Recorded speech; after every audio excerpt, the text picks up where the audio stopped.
Go.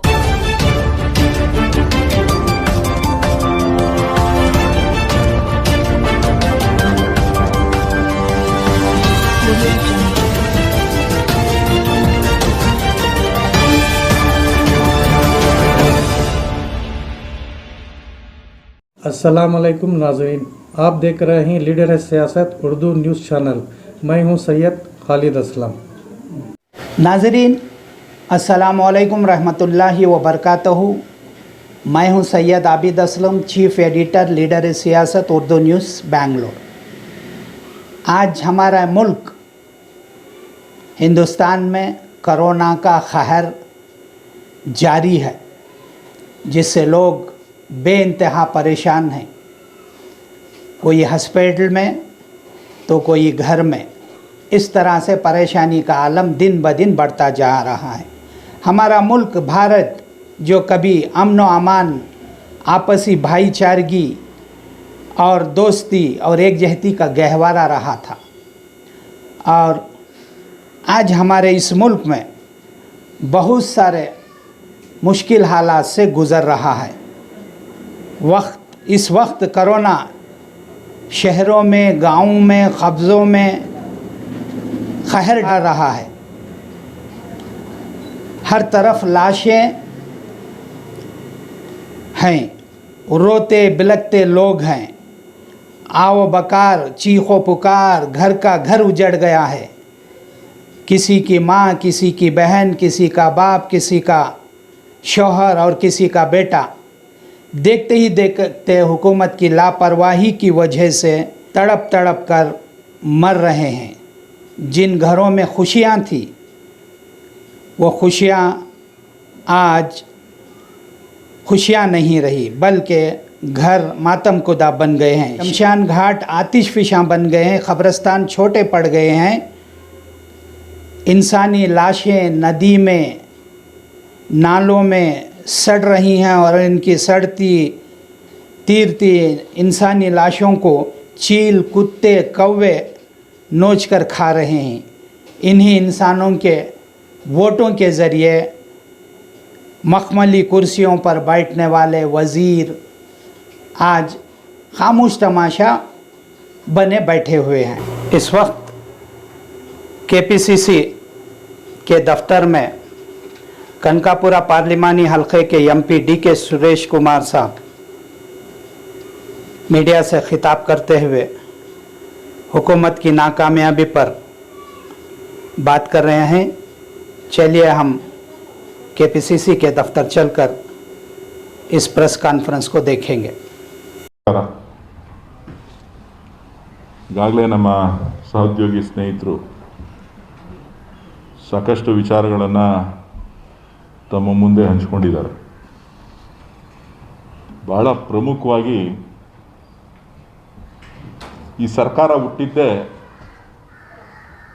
ಸುಳ್ಳಿನಿಂದ. ಹೌದು,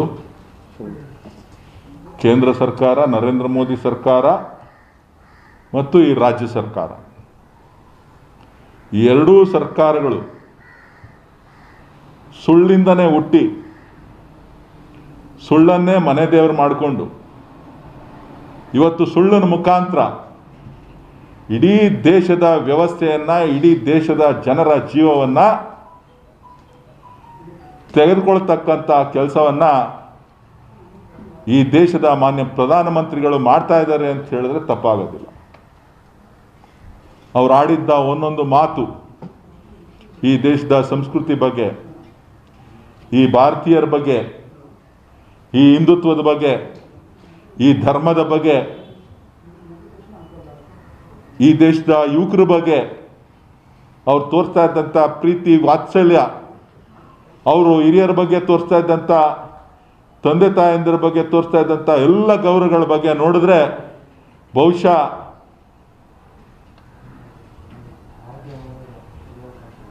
ಇವರೊಬ್ಬ ದೇವಮಾನವ ಅಂಥೇಳಿ ನಾವೆಲ್ಲರೂ ಕೂಡ ಅನೇಕ ಜನರು ಭಾವಿಸಿದ್ವಿ.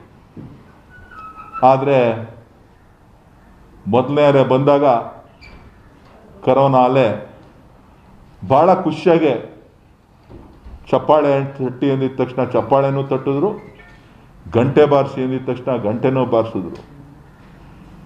ಜ್ಯೋತಿ ಹತ್ಸಿ ಅಂತ ಹೇಳಿದ್ರು. ಇಡೀ ದೇಶದ ಜನ ನಮ್ಮ ಮನೆ ಜ್ಯೋತಿ ಹತ್ತುತ್ತದೆ ಅಂತ ಹೇಳಿದ್ರು. ಇವತ್ತು ಇಡೀ ದೇಶದ ಜನದ ಬಡವರ ಮನೆಯ ದೀಪವನ್ನು ಆರಿಸಿದಿರಲ್ಲ, ನಿಮ್ಮನ್ನು ಏನು ಮಾಡಬೇಕು ಅಂತ ಹೇಳಿ ನೀವು ಹೇಳಬೇಕು. ನೀವೇ ಹೇಳಿ. ಬಹಳ ಸೊಗಸಾಗಿ ಹೇಳ್ತಾ ಇದ್ರಲ್ಲ ತಾವು, ಈ ದೇಶದ ಜ್ಯೋತಿಯನ್ನ ನಾನು ಹತ್ತೇನೆ, ಪ್ರತಿಯೊಂದು ಮನೆಯ ಜ್ಯೋತಿಯನ್ನ ನಾನು ಹತ್ತೇನೆ ಅಂತೇಳಿ. ಇವತ್ತು ಮನೆಯಲ್ಲಿ ಸಾಯ್ತಾ ಇದ್ದಾರೆ, ತಂದೆ ತಾಯಂದಿರು ಸಾಯ್ತಾ ಇದ್ದಾರೆ, ಮಕ್ಕಳು ಸಾಯ್ತಾ ಇದ್ದಾರೆ, ಮಡದಿ ಸಾಯ್ತಾ ಇದ್ದಾರೆ, ಮನೆ ಯಜಮಾನ ಸಾಯ್ತಾ ಇದ್ದಾನೆ. ನಿಮ್ಮ ಮಾತು, ನಿಮ್ಮ ಜಾಗಟೆ ಸದ್ದು, ನೀವು ಜ್ಯೋತಿ ಬೆಳೆಸ್ತಕ್ಕಂಥದ್ದು ಎಲ್ಲೋಯ್ತು? ಯಾಕೆ ನಿಮ್ಮ ಮಾತು ಆಚೆ ಬರ್ತಾ ಇಲ್ಲ? ಏನನ್ನ ನಿಮ್ಮ ಸೈಲೆನ್ಸ್ ಏನನ್ನ ತೋರಿಸ್ತದೆ? ಈ ಬಡ ಜನರ ಸುಳ್ಳಿನ ಮೇಲೆ ನೀವು ನಿಂತಿದ್ದೀರಲ್ಲ, ಸಾವಿನ ಮೇಲೆ ನೀವು ನಿಂತಿದ್ದೀರಲ್ಲ, ಅವರಿಗೆ ಕೊಟ್ಟಂತ ಕೊಡುಗೆ ಏನು? ಗಂಗಾ ನದಿ, ಗಂಗಾ ನಮಾಮಿ. ಯಾರು ಕೇಳಿದ್ರೆ ಗಂಗೆ ಮಾತೆನ ನಾನು ಸ್ವಚ್ಛ ಮಾಡ್ತೇನೆ. ನಾಚಿಕೆ ಆಗ್ಬೇಕು ನಿಮ್ಗೆ. ಇಡೀ ಪ್ರಪಂಚದಲ್ಲಿ ಮಾತಾಡ್ತಾ ಇದ್ದಾರೆ, ಗಂಗಾ ನದಿಯಲ್ಲಿ ನಾರಿಯರು, ದೇವತಾ ಮನುಷ್ಯರು ಸಾಯ್ದು ಸಾವಿರಾರು ಸಂಖ್ಯೆಯಲ್ಲಿ ತೇಲಿ ಬರ್ತಾ ಇದೆ ಅಂತ ಹೇಳಿ. ಅದು ಕಾಂಗ್ರೆಸ್ನವ್ರು ಮಾಡಿರ್ತಕ್ಕಂಥದ್ದಲ್ಲ. ನಾಚಿಕೆ ಆಗ್ಬೇಕು ನಿಮ್ಗೆಲ್ರಿಗೂ ಕೂಡ ಈ ಸಂಸ್ಕೃತಿಯ ಬಗ್ಗೆ ಮಾತನಾಡ್ಲಿಕ್ಕೆ. ಏನನ್ನ ಕೊಡುಗೆ ಕೊಟ್ಟಿದ್ದೀರಿ ನಮ್ಮ ಮನೆಗಳಿಗೆ? ಬೂದಿ ಬೂದಿ ಕೆಂಡದ ಮೇಲೆ, ಆ ಯಾವ ಜ್ಯೋತಿಯ ಮೇಲೆ ನೀವು ಹೇಳಿದ್ರೋ ಹೆಣವನ್ನ ಸುಟ್ಟಿ ಬೂದಿಯನ್ನ ಮಡಿಕೆಗಳಲ್ಲಿ ಕೊಡ್ತಕ್ಕಂಥ ಒಂದು ಕೆಲಸವನ್ನ ಏನಾರ ಮಾಡಿದ್ದಾರೆ ಅಂದ್ರೆ ಅದು ನರೇಂದ್ರ ಮೋದಿ ಸರ್ಕಾರ, ಯಡಿಯೂರಪ್ಪನವ್ರ ಸರ್ಕಾರ ಅಂತಕ್ಕಂಥದ್ದನ್ನ ಮರೀಲಿಕ್ಕೆ ಸಾಧ್ಯ ಇಲ್ಲ. ನೀವು ಕೊಟ್ಟಿರೋದು ನಮ್ಮ ಮಕ್ಕಳ ಬೂದಿ ಹೆಣವನ್ನ ಇವತ್ತು ನೀವು ಕೊಡ್ತಾ ಇದ್ದೀರಿ. ಸಂಸ್ಕೃತಿ ಬಗ್ಗೆ ಮಾತಾಡ್ತೀರಿ. ಹೋಗಿ ನೋಡಿ, ಅಲ್ಲಿ ಸಾಯ್ತಾ ಇದ್ದಾರೆ, ಹೆಣ ಸುಡ್ತಾ ಇದ್ದಾರೆ. 50,000 ರೂಪಾಯಿ ಪ್ಯಾಕೇಜ್, 50,000 ರೂಪಾಯಿ ಪ್ಯಾಕೇಜ್. ಮುಖ್ಯಮಂತ್ರಿಗಳೇ, ನಿಮ್ಮ ಕೊಡುಗೆ, ಭಾರತೀಯ ಜನತಾ ಪಕ್ಷದ ಕೊಡುಗೆ ಏನು ಅಂತ ಅಂದ್ರೆ 50,000 ರೂಪಾಯಿ ಪ್ಯಾಕೇಜ್ ನಲ್ಲಿ ಹೆಣ ಸುಡಿಸ್ತಕ್ಕಂಥದ್ದು ನಿಮ್ಮ ಘೋಷಣೆ, ಪ್ಯಾಕೇಜ್. ಇದು ನಿಮ್ಮ ಪ್ಯಾಕೇಜ್. ಅವ್ರು ಬೂದಿಸ್ಕೊಳ್ಳಕ್ಕೆ 50,000 ರೂಪಾಯಿ. ಯಾವ ಮಾನವೀಯತೆಯನ್ನು ಇಟ್ಕೊಂಡು ನೀವು ಅಧಿಕಾರ ನಡೆಸ್ತಾ ಇದ್ದೀರಿ? ಅವರು ಸಂಸ್ಕಾರ ಮಾಡಬೇಕು. ಅವರು ಅವರ ಕಾರ್ಯಕ್ರಮವನ್ನ 3 ದಿನದ್ದು 11 ದಿನದ ಕಾರ್ಯಕ್ರಮ ಮಾಡಬೇಕು ಅಂತ ಹೇಳಿ ಕಾವೇರಿ ನದಿಗೆ ಹೋಗ್ಬೇಕು, ಸಂಗಮಕ್ಕೆ ಹೋಗ್ಬೇಕು, ತ್ರಿವೇಣಿಗೆ ಸೇರಿಸ್ಬೇಕು ಅಂತ ಅಂದ್ರೆ ಅದಕ್ಕೆ ಅವಕಾಶ ಕೊಡೋದಿಲ್ಲ. ನೀವು ಯಾವ ಸಂಸ್ಕೃತಿ ಬಗ್ಗೆ ಮಾತಾಡ್ತೀರಿ? ನಿಮ್ಗೇನ್ರಿ ಗೊತ್ತು ಧರ್ಮ? ನಿಮ್ಗೆ ಗೊತ್ತಿರೋದೊಂದೇ, ಮುಸಲ್ಮಾನರು, ಹಿಂದೂಗಳು, ಕ್ರಿಶ್ಚಿಯನ್ರು ಚುನಾವಣೆಗೋಸ್ಕರ. ಗೊತ್ತಿದೆಯಾ ನಿಮ್ಗೆ? ನಿಮ್ ಯೋಗ್ಯತೆಗೆ ಕೇಂದ್ರ ಸಚಿವರ ಅಂತ್ಯ ಸಂಸ್ಕಾರ ಸರಿಯಾಗಿ ಮಾಡಲಿಕ್ಕೆ ಯೋಗ್ಯತೆ ಇಲ್ಲ ನಿಮ್ಗೆ. ಇವತ್ತು ಮುಸಲ್ಮಾನ್ ಬಾಂಧವರು ಇವತ್ತು ಹಿಂದೂಗಳ ಸಂಸ್ಕಾರವನ್ನ ಮಾಡ್ತಾ ಇದ್ದಾರೆ. ಹೋಗಿ ನೋಡ್ಕೊಂಡು ಬನ್ನಿ. ನೀವು ಜಾತಿ ಹೆಸರಿನಲ್ಲಿ ಪ್ರತಿಯೊಂದು ವಿಚಾರವನ್ನು ಮಾತಾಡಬೇಕಾದ್ರೆ ಅಲ್ಪಸಂಖ್ಯಾತರ ವಿಚಾರಗಳನ್ನ ಎತ್ಕೊಂಡು, ಕೋವಿಡ್ ಸಂದರ್ಭದಲ್ಲಿ ಅಲ್ಪಸಂಖ್ಯಾತರ ವಿಚಾರಗಳನ್ನ ಎತ್ಕೊಂಡು ಮಾಡ್ತಿರಲ್ಲ. ಯಾರಲ್ಲಿ ಹೇಳ ಮಾಡ್ತಾ ಇರೋರು? ಹೋಗಿ ನೋಡಿದ್ದೀರಾ ನೀವು? ಹೋಗಿ ನಿಮ್ಮ ಶಾಸಕರನ್ನ ಕಳಿಸಿ, ನಿಮ್ಮ ಸಂಸತ್ ಸದಸ್ಯರನ್ನ ಕಳಿಸಿ, ನಿಮ್ಮ ಅಧಿಕಾರಿಗಳನ್ನ ಕಳಿಸಿ, ಯಾರು ಶವ ಉಳ್ತಾ ಇದ್ದಾರೆ ಅಂತ ಹೇಳಿ ನೋಡ್ಲಿಕ್ಕೆ, ಶವ ಸಂಸ್ಕಾರ ಮಾಡ್ತಾ ಇರೋರು ಯಾರು ಅಂತ ಹೇಳಲಿಕ್ಕೆ. ಎಂತ ವ್ಯವಸ್ಥೆ! ಯಾಕೆ ಪ್ರಧಾನಮಂತ್ರಿಗಳಿಗೆ ಯಾರೋ ರೈತನ ಹತ್ರ ಮಾತಾಡ್ತಾ ಇದ್ದೀನಿ ಅಂತ ಹೇಳ್ತೀರಿ, ಯಾರೋ ಜಿಲ್ಲಾಧಿಕಾರಿಗಳ ಹತ್ರ ಮಾತಾಡ್ತಾ ಇದ್ದೀನಿ ಅಂತ ಮಾಧ್ಯಮಗಳಿಗೆ ಬೆಳಗ್ಗೆಯಿಂದ ಸಾಯಂಕಾಲವರೆಗೂ ಪ್ರಚಾರ ಕೊಟ್ಟು ತಗೋತೀರಿ. ನಿಮ್ಗೇನ್ ಬೇಕಾಗಿರೋದು? ಪ್ರಚಾರ ತಾನೇ.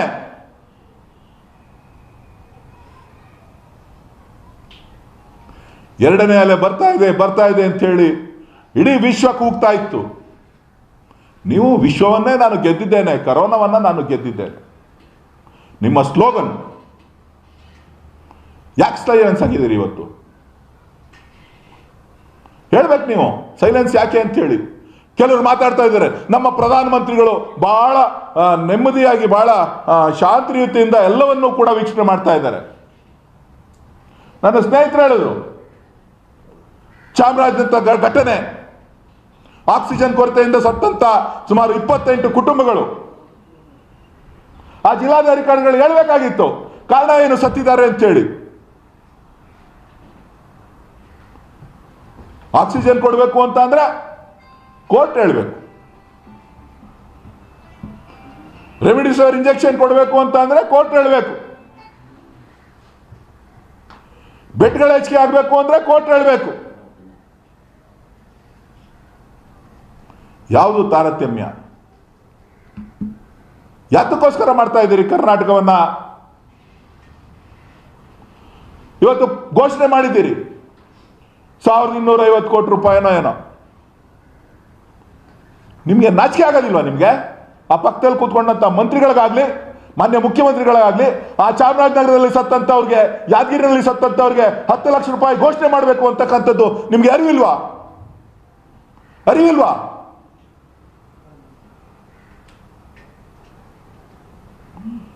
ಕಟ್ಟಡ ಕಾರ್ಮಿಕರ ನಿಧಿಯಿಂದ ತಗೊಂಡು 450 ಕೋಟಿ ರೂಪಾಯಿ ಅನೌನ್ಸ್ ಮಾಡ್ಬಿಟ್ಟು ನೀವು ನಮ್ಮ ದುಡ್ಡು ಅಂತ ಹೇಳ್ತೀರಾ.